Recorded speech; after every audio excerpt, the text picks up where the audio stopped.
We don't see air pollution, unless its concentration is high, and so we don't realize it's there and that we breathe it in. We don't think of the devices we use every day and many times a day, cars, as air pollution sources. A study conducted in London in people over 60 showed as short a period as 2 hours walking along the busy Oxford Street could be detrimental to health. The ones who experienced the effects were not only the participants who already suffered from a medical condition, ischemic heart disease and chronic obstructive pulmonary disease, but also perfectly healthy participants, who constituted the so-called control group for the study. Walking is good for us, and has well-established health benefits. But the London study showed the beneficial effects are reduced by the detrimental effects of inhaling polluted air, with effects mainly including reduced function of the lungs. Read more, Australia's Dirty Secret, who's breathing toxic air. So what about in Australia? Some may argue this study isn't relevant to Australia because our cities are cleaner. This is true when considering air pollution concentrations measured away from pollution sources, the way it's typically done for regulatory purposes. But the concentrations are much higher in direct proximity to the sources, which is the case on busy streets, where cars are next to the pedestrians.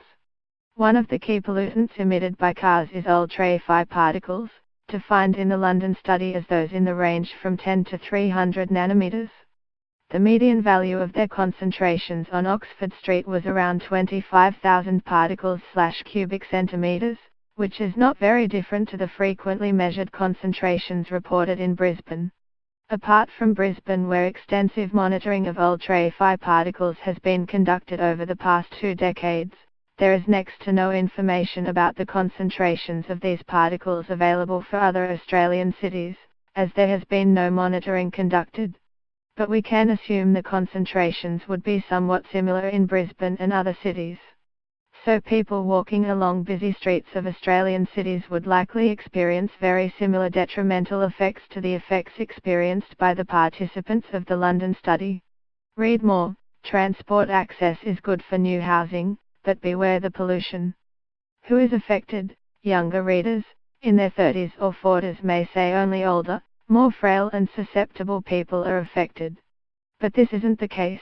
Air pollution affects everybody, and studies have shown impacts of air pollution on younger people as well. Of particular concern are the impacts on children.